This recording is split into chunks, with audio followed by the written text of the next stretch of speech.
Good evening, everyone. This is Clare Lopez, Lopez Liberty LLC. Thanks for joining us tonight for this edition of Sharia Crime Stoppers, a project of the United West. Tonight, I wanted to pick up on a theme that I had talked about earlier and also hit a couple of other news items for you, just to show that there really is a rest of the world still going on out there. But I want to begin with a theme, as I said, that I've talked about before on earlier programs, that has to do with something that President Trump has said. You'll remember, he said, we cannot let the cure be worse than the virus itself, or something to that effect, right? And what he meant by that was the shutdown of the US economy. That is a necessary accompaniment, if you will, to our need individually to remain at home as much as possible and to avoid mixing and mingling with other people in ways that could spread the virus. But I want to pick up that theme in a slightly different way, and that is to talk about how we, the citizens, we, the people of the United States, how and to what extent we are willing to cede our individual liberty and our rights guaranteed under the Constitution and the Bill of Rights. Now, as the testing for the coronavirus becomes way more extensive, much ramped up here in the United States. I just heard the president say this afternoon that we here in the United States have conducted more tests now than any other country in the world. But as those numbers go up, and unfortunately, as the numbers of positive cases go up, and even more unfortunately, as the numbers of deaths continue to rise, the overall ratio, percentage of mortality is indeed going down. The president hopefully told us that by about 2 more weeks, unfortunately, that will be right about Easter Sunday and Passover weekend, that probably will be the peak of the infection here in the United States, based on modeling and trends as we're looking at them right now. Hopeful things that I wanted to mention, the US Navy ships, the Mercy has just docked in Los Angeles Harbor, and the US Navy ship, the Comfort, has just arrived today earlier in New York City. And those ships are both there with hundreds upon hundreds of beds, stocked with massive amounts of supplies and equipment. But those are there to take care of non-coronavirus patients in Los Angeles and New York, so that the onshore facilities at hospitals in those two coastal cities can be dedicated to the coronavirus victims. And so I think the way that the president and his White House task force team, led by Vice President Mike Pence, the way that they have coordinated not just these government resources like these Navy ships, but the coordination, the cooperation, the collaboration of all these private companies that have not needed arm twisting or forcing or, the force of US law to compel them to step in, but that they have done this. They have been coordinated by the White House task force, Corona task force, but they've stepped up willingly. I think this is just an amazing testament to the American spirit, to our entrepreneurial spirit. And I think it's an indicator, I think we can take hope from this, that once this virus is vanquished, and it will be vanquished, the American economy will come roaring back. And we can expect that. I am hopeful by the end of the summer, and early fall. But now here's the part that I'm getting to with picking up on those earlier themes of individual liberties and our constitutional rights. And that is that power once ceded to central authority, to the federal government here in this case, is rarely, if ever, given back. Now, I think all of us cheer President Trump for his defense of the nation state, the defense of our borders, against those who stand for globalism, the international world order, George Soros type of open borders, no borders. We cheer President Trump's defense of that nation state concept that goes all the way back to the Treaty of Westphalia in 1648, which really established the concept in Western civilization of the sovereignty of the nation state, and that of course includes borders. But at the same time that we are standing with the president against these globalization notions that include communism, fascism, Japanese imperialism of the 20th century, and certainly Islam, we still, I think, must be vigilant. And I really don't know if this saying comes from Thomas Jefferson or not. There's some debate about it, but the quote, as it comes down to us in any case, is a good one. And that is that the cost of liberty is eternal vigilance. And so that's, I think, what I'm trying to emphasize here about how far we're going to be willing to go to cede to a central government the power over our individual liberties. Now, I think the president has done a really good job of treading that line, maintaining that division between the centralized power of the federal government and giving or allowing to the states, to the 50 states and the governors and the people thereof, the right to make decisions within the boundaries of each of those states. Now, unfortunately, it is precisely at the state and sometimes municipal levels during this crisis that we are seeing grabs for power and a shredding of constitutional rights. I think I mentioned a number of those to all of you who might have been watching last week. I'm going to mention a few things that we see going on in other countries that we really hope we never see here. I'll name China, of course, but also to some extent Israel. These two are using artificial intelligence technology, cell phone tracking, GPS geared cell phone tracking, and social media data mining to enforce quarantine lockdowns in those countries. Again, China and Israel, I'm naming here. I think these are places we don't really want to go, even though the technology is now becoming available to do that. In fact, private tech firms here in the United States are actually in discussions with the United States government on the use of just such technology, GPS, cell phone tracking, artificial intelligence, and so forth. Vigilance, I think, is my word for the night on this topic, vigilance. Now, the Department of Justice is reported to have requested additional powers, not granted to the best of my knowledge yet, for use in time of emergency.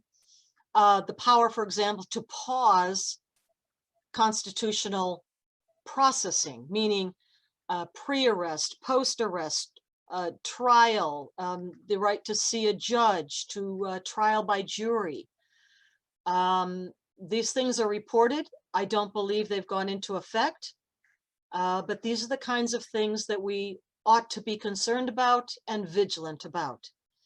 The other thing that is concerning, I think, to many of us is the massive amount of federal debt that we are racking up. whatever it was before, well over 20 trillion with a T dollars, was passed by both houses of Congress and signed by President Trump this past week, at the end of last week, for a total of $6.2 trillion. Our federal debt is beyond control at this point.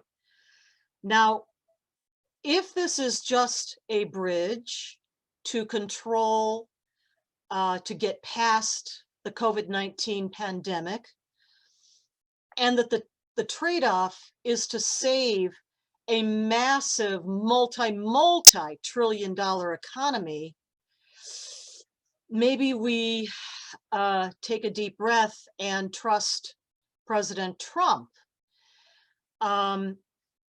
Now, the other thing that President Trump is doing, and I'm of mixed mind about this, I welcome your thoughts and questions about it, perhaps at the end of the broadcast here.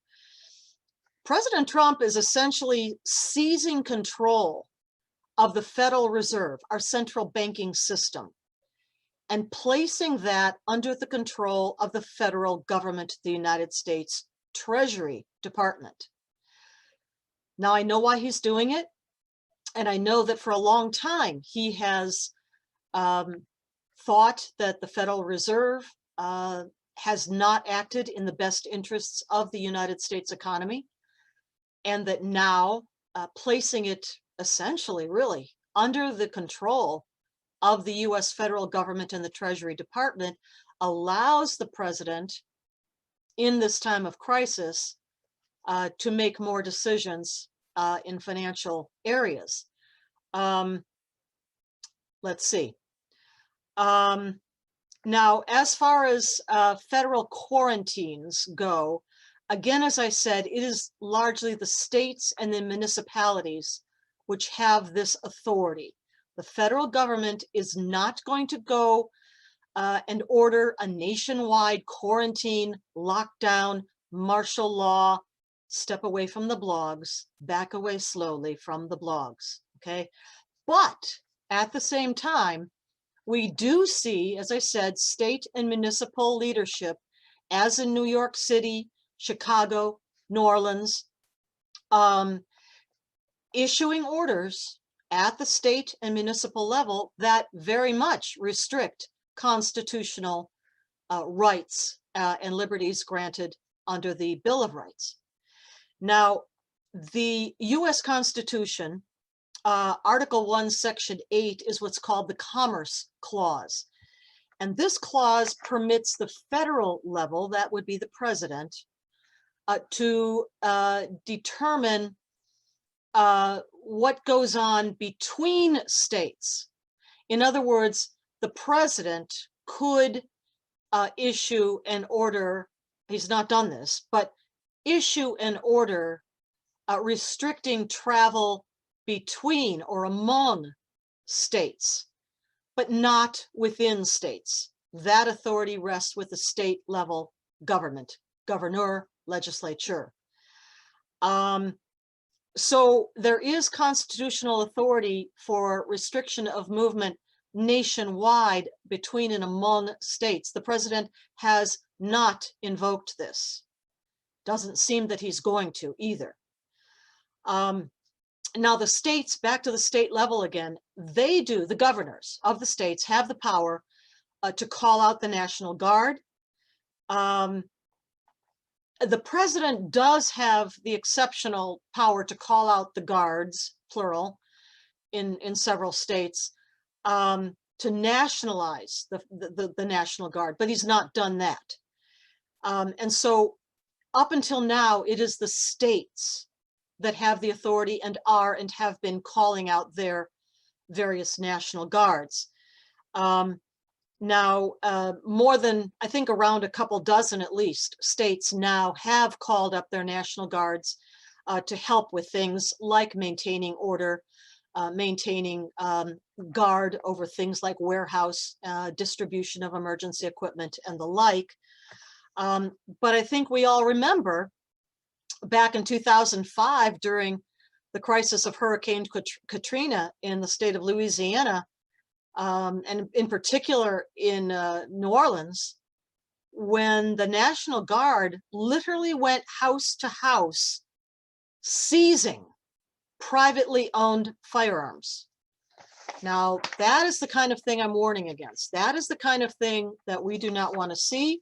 We don't want to see that repeated.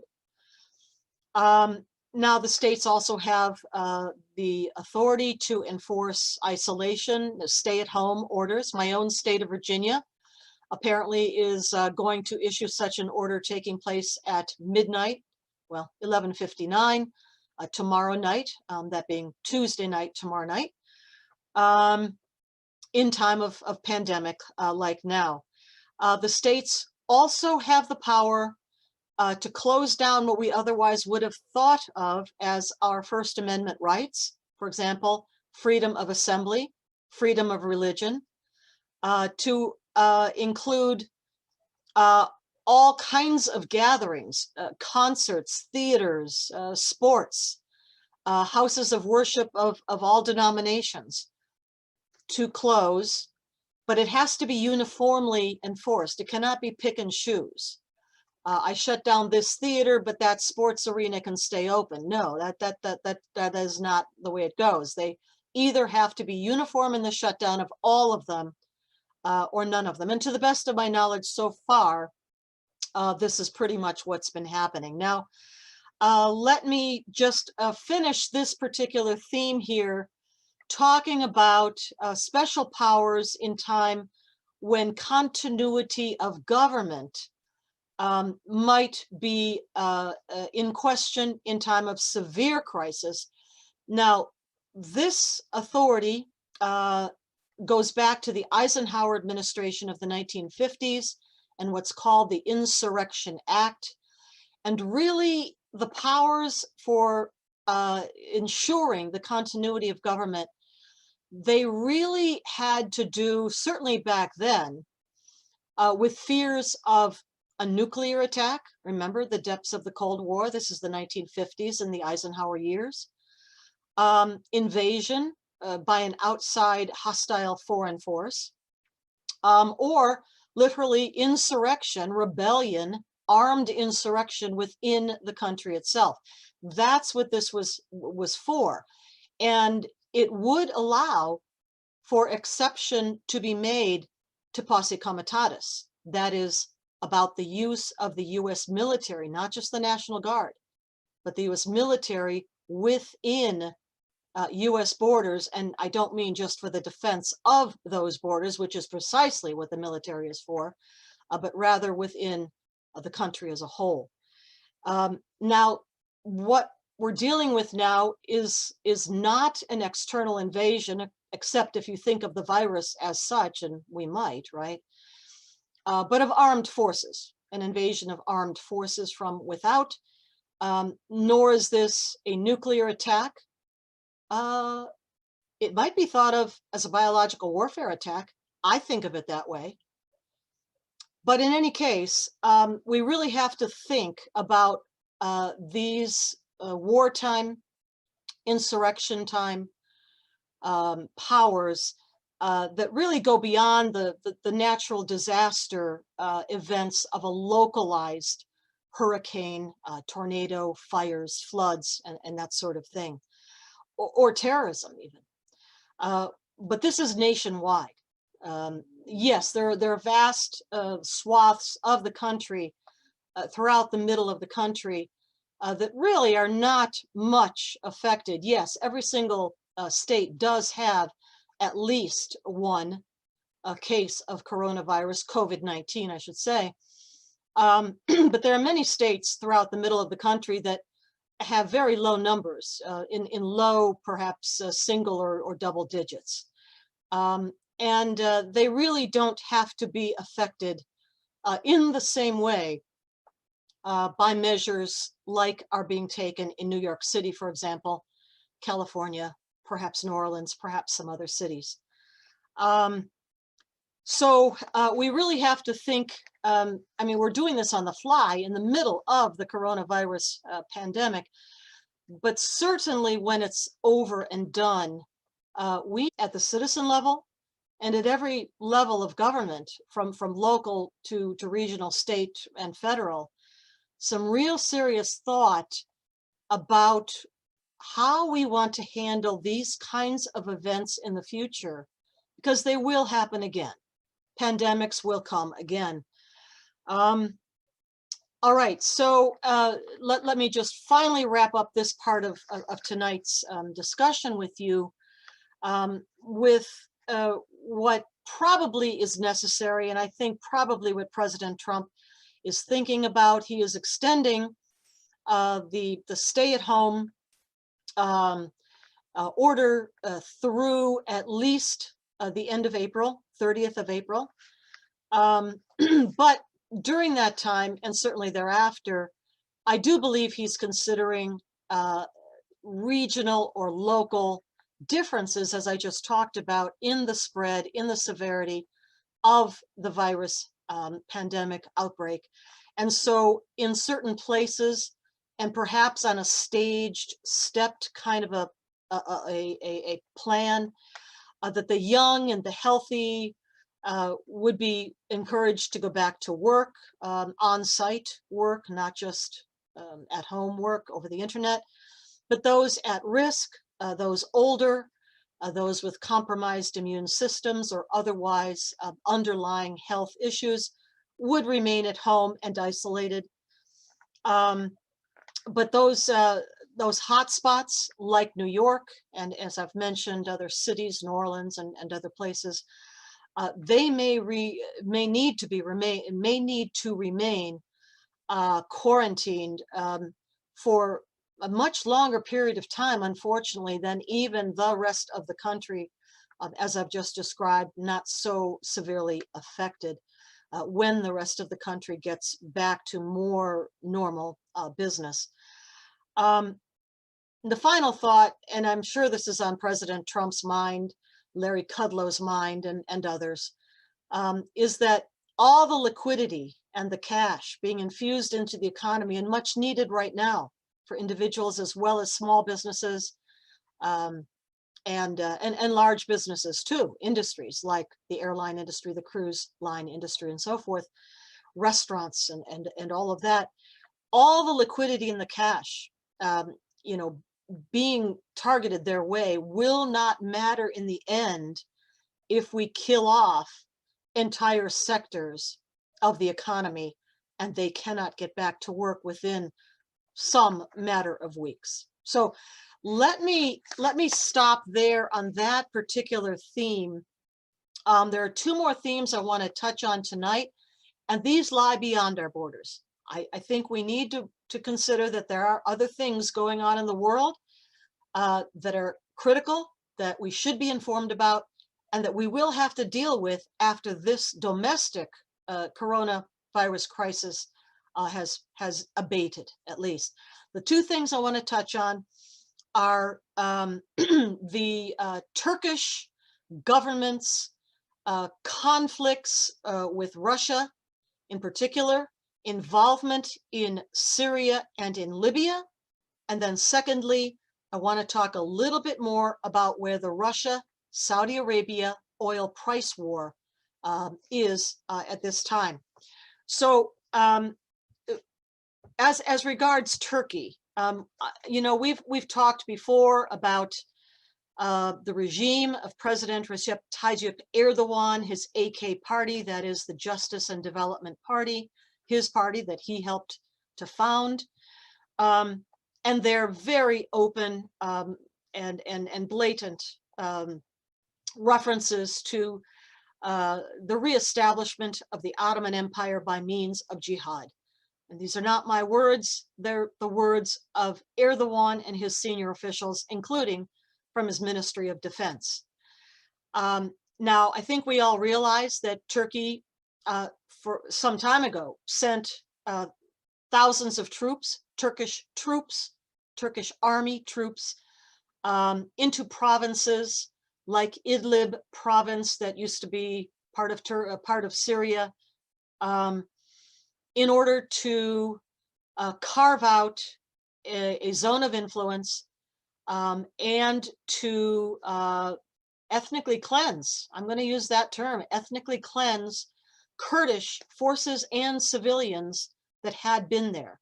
So we know that Turkey had done that on the excuse that it had to secure its border areas against the Kurds. Well, it did that. It killed a lot of people. It ethnically cleansed a lot of Idlib province with the deaths of many Kurds in the process. Now, the other thing that Turkey has been doing, and by the way, this is aside from the verbal, blatant threats against places that used to be under the forcible conquest and domination of the Ottoman Empire, like Cyprus, like Greece, like the Balkans. But aside from that, I wanted to talk about something a little more recent, and this dates back really to just about the end of last year, around the November, December 2019 timeframe. And that is when Turkey, President Erdogan, decided to take thousands, as many as 4,000, maybe it's more now, fighters, jihadi fighters, from the Syrian battlefields.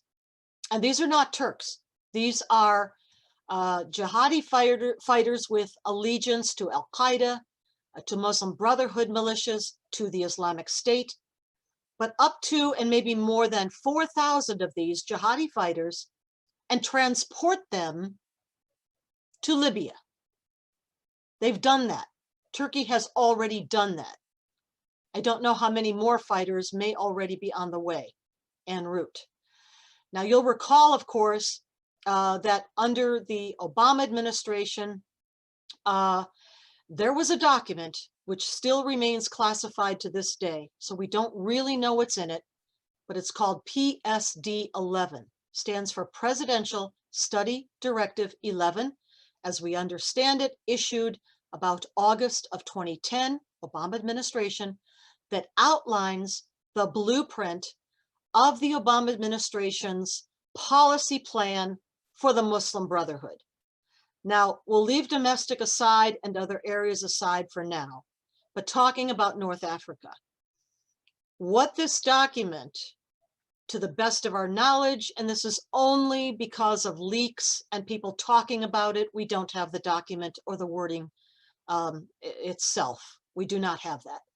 But from leaks, we come to the understanding that this document favored, supported the overthrow of strongman regimes, Ben Ali in Tunisia, Muammar Gaddafi in Libya, Hosni Mubarak in Egypt, supported their overthrow and replacement by the Muslim Brotherhood. Now, that's exactly what happened. One might say that Tunisia sort of kind of maybe escaped that for the moment, but things don't look good there either. But certainly, let's zero in on Libya.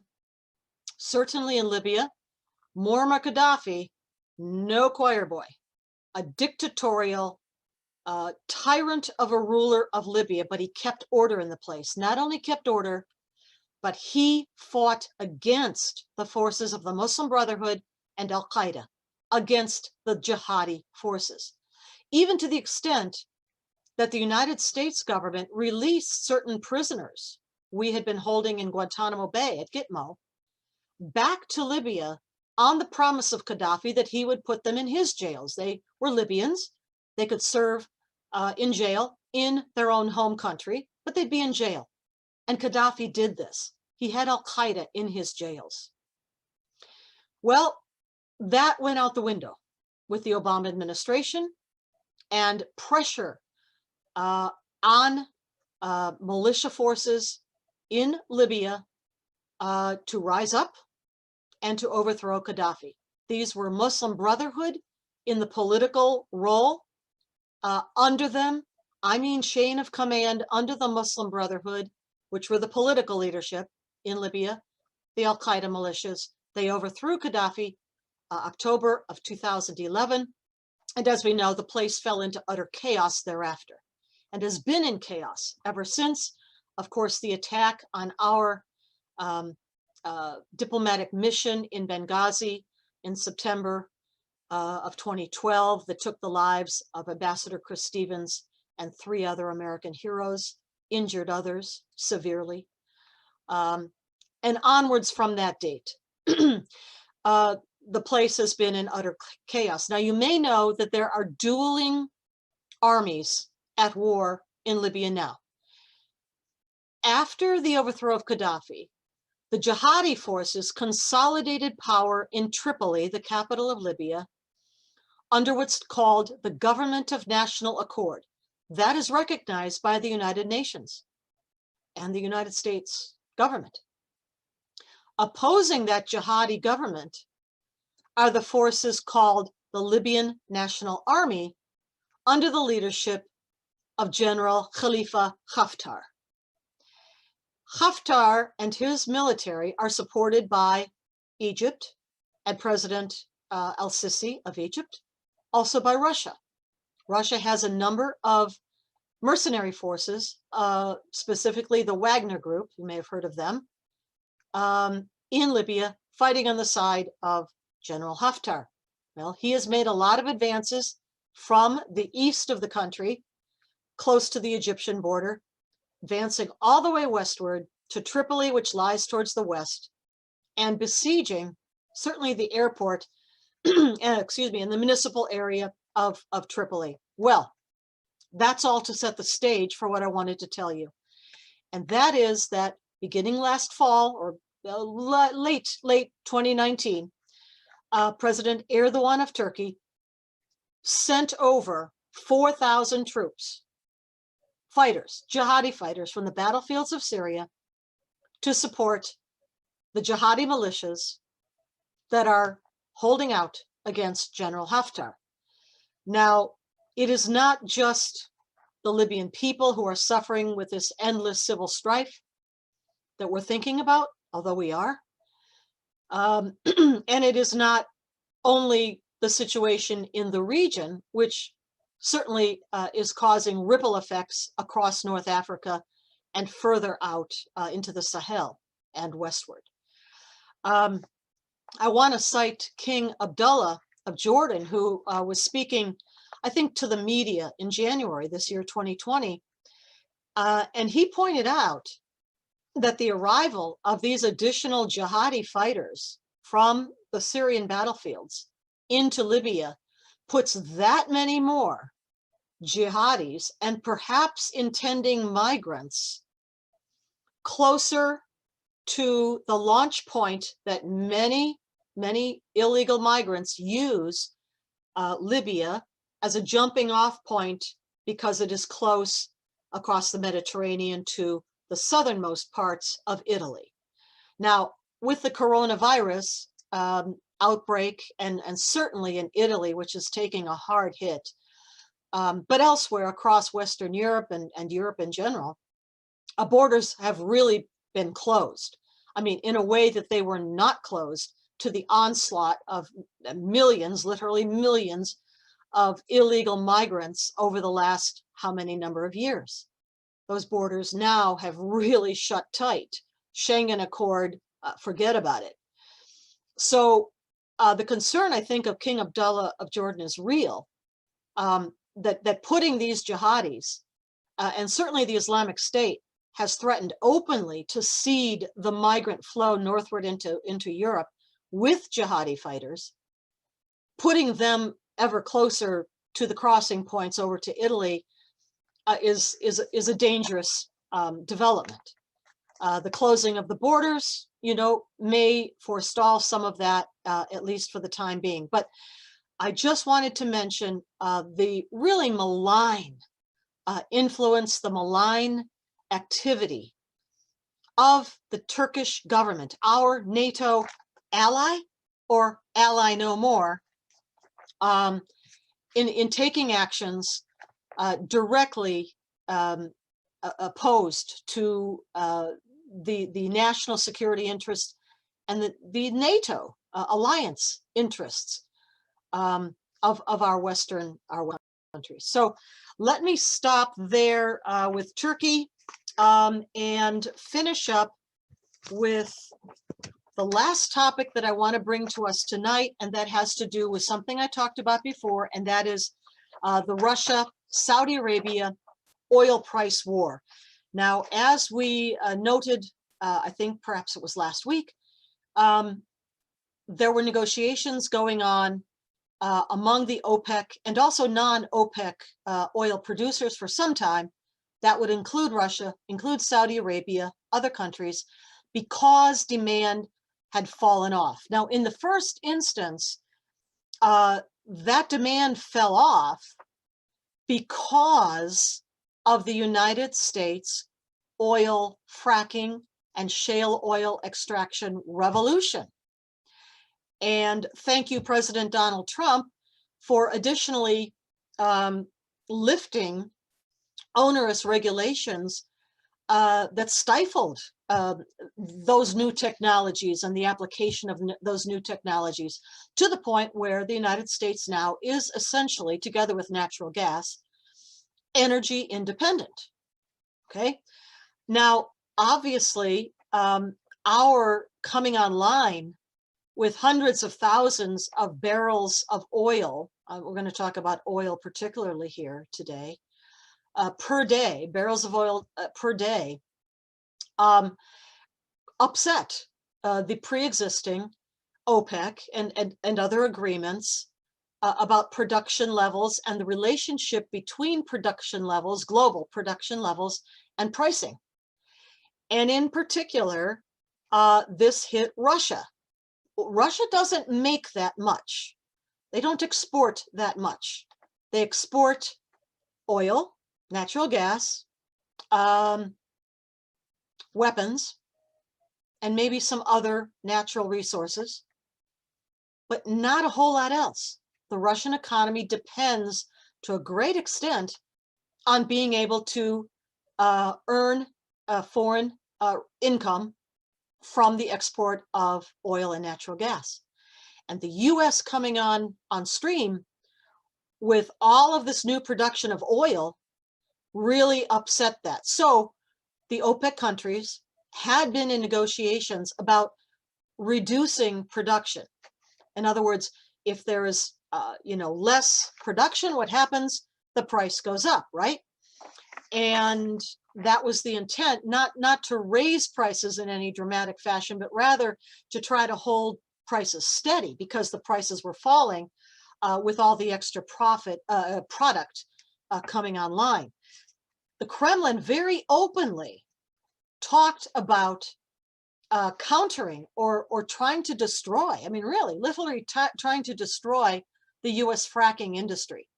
Putin, President Vladimir Putin of Russia, and other officials openly spoke about trying to shut down the US fracking industry, shale oil extraction industry. Now, I just published a piece recently, within the last couple of days, called Russia-Saudi Oil Price War, a Silver Lining for the US and Allies.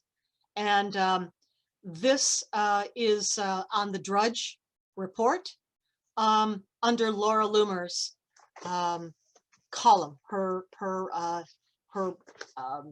blog site there. And so what I wanted to point out in this article, which again you can find at the Drudge report, Russia-Saudi Oil Price War, a Silver Lining for the US and Allies. The Russians were going along with these negotiations to cut production, thereby holding prices steady, up until the beginning of March. Now, for whatever reason, at the beginning of March, beginning of this month, 2020, the Russians all of a sudden said, nope, we're not doing this anymore. End of negotiations. We quit. We're not doing this. Now, let me just insert here very quickly that the Saudis, the other major OPEC member, had not come out openly and expressed any sort of desire to shut down US fracking and shale oil extraction. Yes, it was a competition for their own production, but I don't think many people know this, and I didn't know it either a week ago, and that is that the Saudis actually have a deal, a commercial deal with Halliburton, a US company, to collaborate on fracking technology. The Saudis wanted to work with us on fracking technology. So quite a different approach than Vladimir Putin and the Kremlin took. So early March, the Russians just basically said, end of we're not doing this. We're not cutting production. They rarely, if ever, have in the past anyway. We're not doing that. We're not going to cut production. We want to preserve market share. I guess the Russians, Moscow was afraid, cutting production, they would lose market share to those who might still be producing, like the United States, and they were unwilling to cede that market share to anyone else. And then a couple of other things happened that really pushed the Russians, I guess, over the edge. And part of that had to do with Venezuela. Now, in early March, again, 2020, President Trump levied sanctions against Rosneft. Rosneft is a very large Russian oil producing company. US levied sanctions against Rosneft because Rosneft continued to do dealing with Venezuela and the regime of Nicolas Maduro in Caracas, Venezuela. And they are under sanctions. Venezuela, Maduro, under sanctions.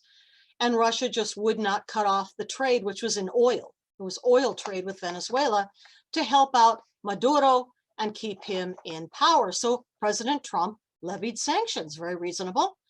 But then the Russians pulled out of the negotiations. And what happened then is that the Saudis said, okay, Russians, you are no longer going to be engaged in these negotiations, which have just now collapsed. There is no agreement among the oil producing companies, OPEC, non-OPEC, altogether. There's no agreement. You Russians have just basically thrown a monkey wrench into our whole effort to cut production a little bit. 1.5 million barrels a day, I think, was the number proposed, to prop up prices. So President Vladimir Putin, says MBS, Mohammed bin Salman, the Crown Prince of Saudi Arabia, son of King Salman, he said, okay, if that's the way it's going to be, then we, the Saudis, will begin extra production. We will ramp up our production and we will issue discounts. Claire, cut prices. Yeah.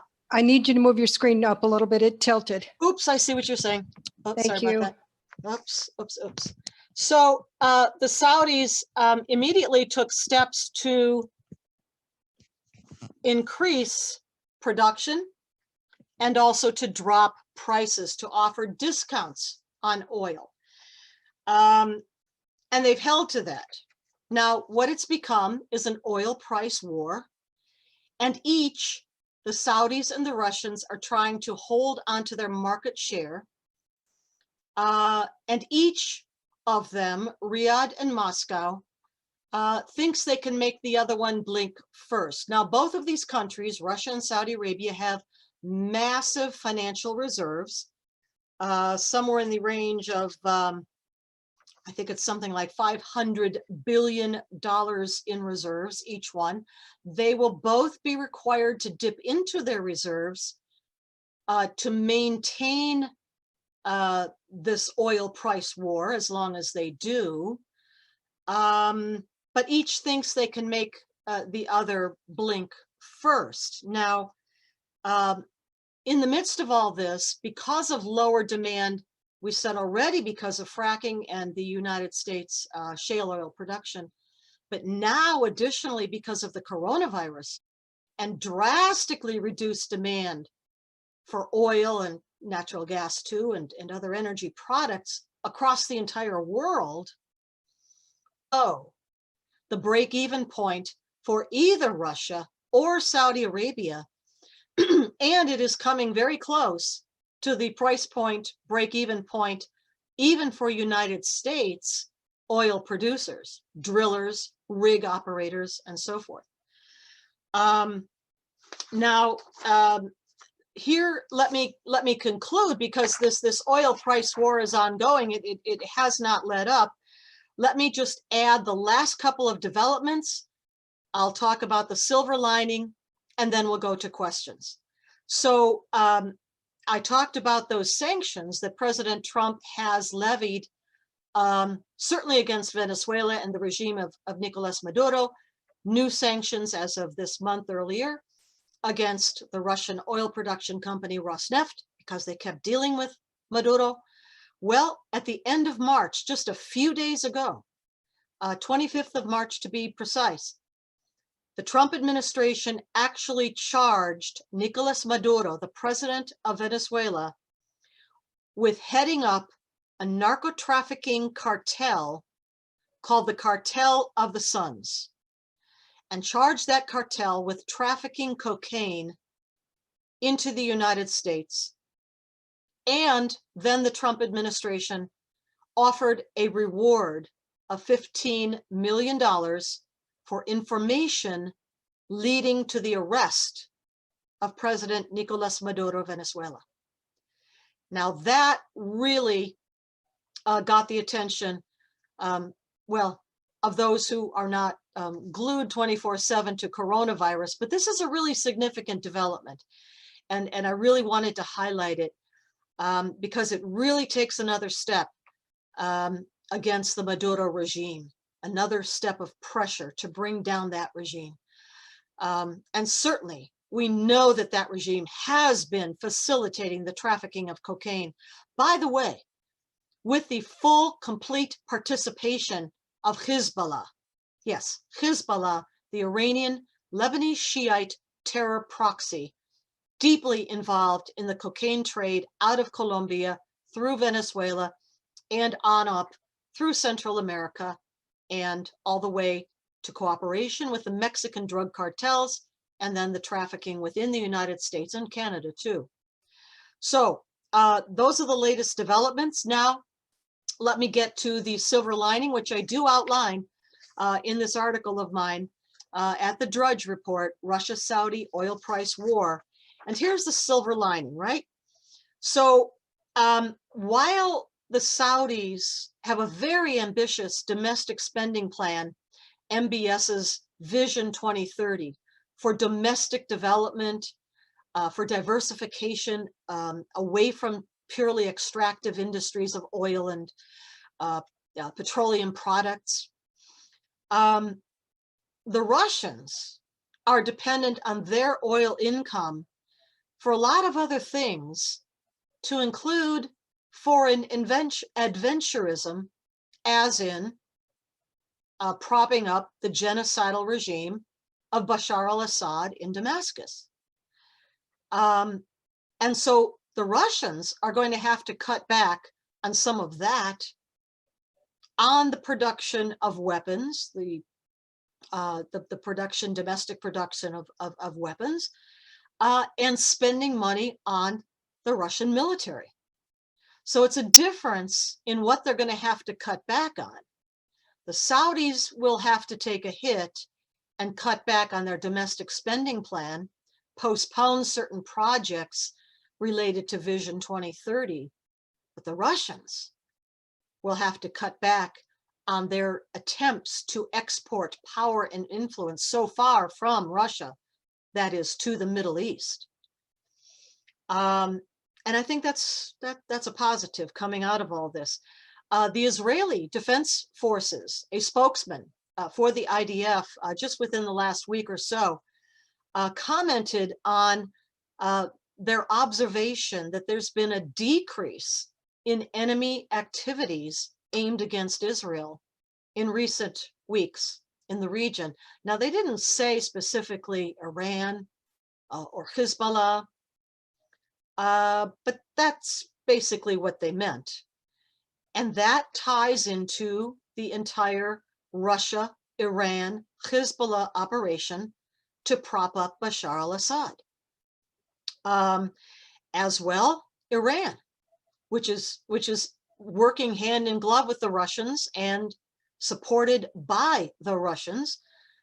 Iranian regime, the Islamic Republic of Iran regime, is facing for a long time now, more than 2 years, serious domestic unrest, only exacerbated by recent events, meaning the COVID-19 pandemic that is taking so many Iranian lives, dilapidated, destroyed health system in that country, corruption, massive corruption, the imposition of US sanctions on the Iranian regime, of course, that following the United States Trump decision to pull out of the Iranian nuclear deal back in May of 2018. And since then, the sanctions have just become tougher and tougher. That's taken a real toll on the Iranian economy. They're really at the point now of having to decide, do we continue to prop up our terror proxies like Bashar al-Assad, like Hezbollah, like Hamas, or cut back on payments to them? Russia can't help anymore. Cut back on those payments just to hold the regime together, keep the regime in power. The place is falling apart in Iran.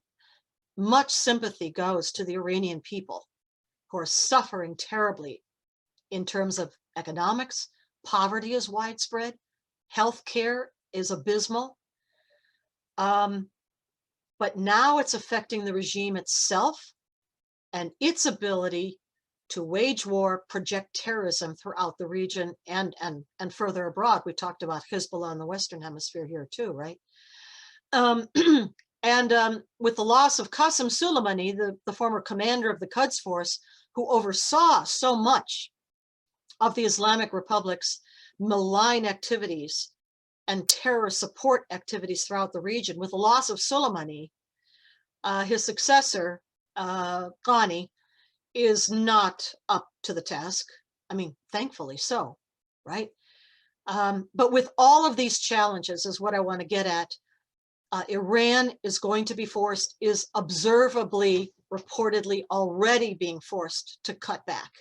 So this is what I mean when I talk about a possible silver lining for the United States, for our ally Israel, and others with whom we partner in the region as a result of the Saudi-Russia oil price war. And I haven't even mentioned, maybe I should, prices at the pump for all of us. There are possible negative consequences if oil per barrel, prices per barrel fall lower. Negative consequences for US producers, yes. But in the long run, we've got the reserves. We've got the companies, we've got the ingenuity, the technological ability. We will come back. But in the meantime, if the Islamic Republic of Iran and if Russian malign activities, support of terror in the region of the Middle East and elsewhere is diminished, that's the silver lining I'm talking about. All right, let me stop there. Let me conclude there and welcome any questions that you might have. Thank you. Wow, great presentation, Claire, as always, full of a lot of information and a lot of categories that you covered. We've got people asking a lot about the COVID-19 and what you started with. So you mentioned that you thought it was a biowarfare attack, and I'm right there on board with you as well and believe that to be true as well. And keep thinking that maybe Trump needs to consider, you know, he's got a new Space Force that he's very proud of. Well, I think he needs to create a bioforce, wouldn't you say? Well, I certainly do believe that this was a bioengineered coronavirus. I believe that at the Chinese one and only, well, declared anyway, biosafety level 4 institute, the Wuhan Institute of Virology, laboratory for lab work on the whole family of coronaviruses. I believe it was there that this particular novel coronavirus, COVID-19, was manipulated, genetically modified. I don't know if it got out on purpose or not on purpose, but if it were on purpose, it's certainly right in keeping with the 1999 book you may all be aware of, written by two Chinese PLA, People's Liberation Army colonels, called Unrestricted Warfare. But let that be an open matter for debate at the moment about whether it was deliberate release or not. I do think it was deliberately genetically modified. But the United States absolutely has agencies and organizations whose job it is to monitor things like this and to take steps. Now, obviously, no steps have been taken against the Wuhan Virology Institute.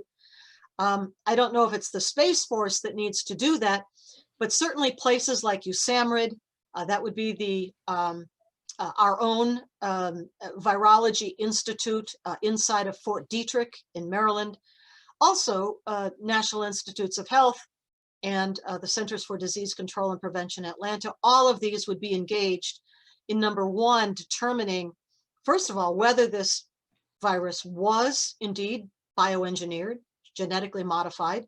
I think it was genetically modified to enhance transmissibility, contagiousness. First, to find that out, and then to recommend what steps ought to be taken. There must be a lot of realignment of relationship, our relationship, others' relationships with China after this is all done.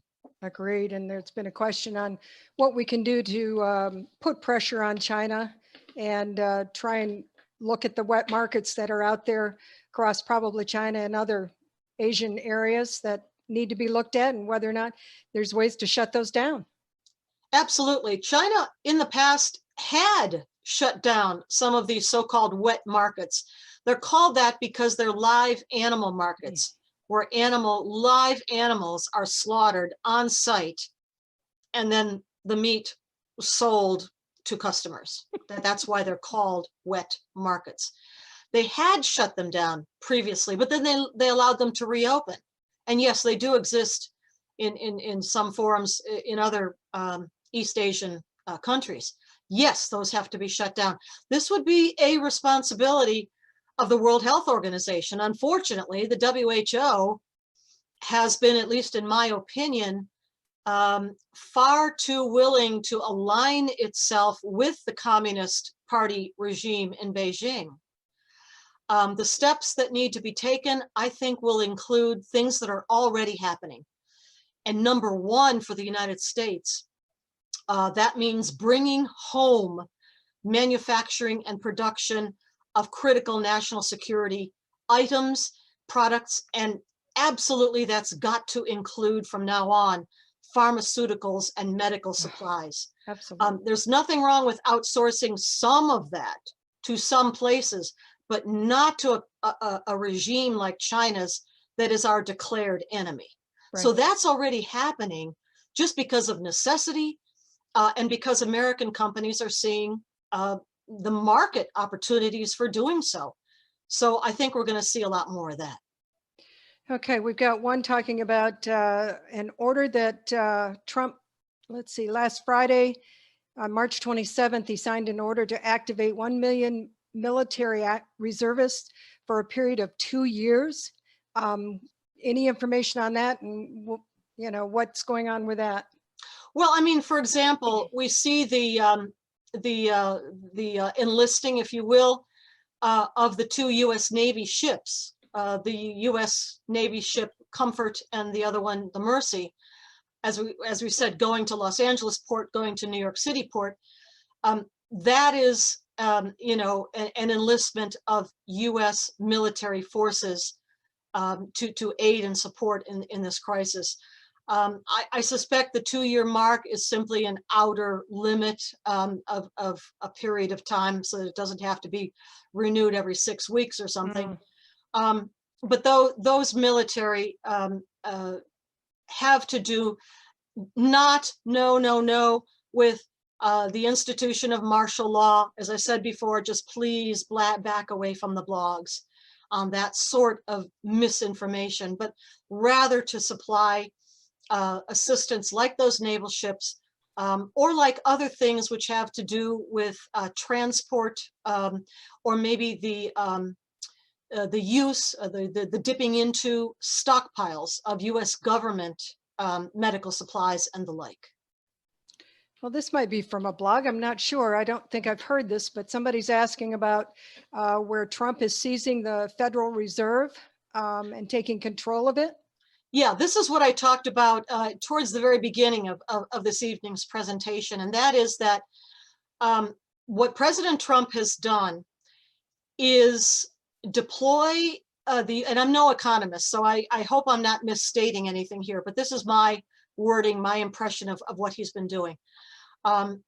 President Trump has been working with the US Treasury Department and in collaboration with the Federal Reserve and the central banking system, in ways to provide loan guarantees, to provide liquidity, to provide cash. A common term for it might be printing money to insert into the US economy at this time of need, when the federal government has told people to stay home, don't go to work, don't produce, don't make anything, has taken the responsibility to make up for some of that lost salary. So injecting liquidity, injecting cash into the economy, but that's in collaboration or collaboration between the Treasury Department and the Federal Reserve, but in a way that really puts the federal government in a very strong position, if not outright control per se, of the Federal Reserve system, of the banking system. And in return, and I'm not so sure, I'm of divided mind, and again, I'm no economist. I barely got through economics in grad school, barely. I think I got a C. The decision to take an equity position, for example, in the airlines, which are getting huge infusions of cash, is a decision that the president has made. This is related to his, we might think of, and here again comes my call for vigilance, the assertion of federal control over the private capitalist free market system. Okay, do you know anything about the UN Resolution 5 that apparently, what this questioner is asking, wants us to cede our sovereignty to an international organization to standardize healthcare regarding pandemics? Well, certainly the United Nations and of course the World Health Organization, the WHO, which is a part of the United Nations, wants to move in this direction.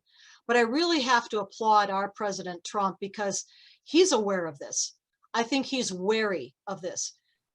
He, again, as I said at the beginning here tonight, he is the strongest champion of national sovereignty this country has had in a very long time. And he knows what the United Nations wants to do, and he is on guard against that. He's not going to cede US sovereignty or decision-making to the United Nations or any other internationalist, globalist agenda. Well, you know, you've talked about President Trump not stepping over the boundaries of taking over and declaring closures of every state, but there are, I think, some governors and some mayors that just might be tripping over that edge and really putting out too many closures and too many demands, and actually putting out phone numbers for people to call to report on their neighbors. It's getting pretty bad in terms of that, in terms of this. Exactly. And this is what I mean, again, about citizen vigilance. Again, it is within the authority of the state governors to regulate movement, traffic, quarantine, lockdown within their states. But yes, absolutely, when you've got a mayor of Orleans, you know, wanting to ban the sale, possession, transfer of ownership of firearms, you know, that oversteps the constitutional line for sure. That Again, the difference at the federal level is between states, but within the states, absolutely, I agree. Some of these hardcore leftist, dare I say, communist, Marxist mayors and others are definitely overstepping the boundaries of the Constitution. And this is where we, the people, citizens, have to be very vigilant. Do you see any concerns with collapse in terms of the printing of money? I certainly see us way, way beyond any rational, reasonable limits of federal debt. I don't even know what it is anymore. 24, 25, 26 trillion dollars with the new bill that just passed. That's way beyond anything that any of us ever dreamed of. We understand why the most recent bill was passed into law and signed into law by the president. We understand a crisis the likes of which we have never ever seen in this country before, a nationwide, a worldwide pandemic of a deadly disease that is killing people by the thousands.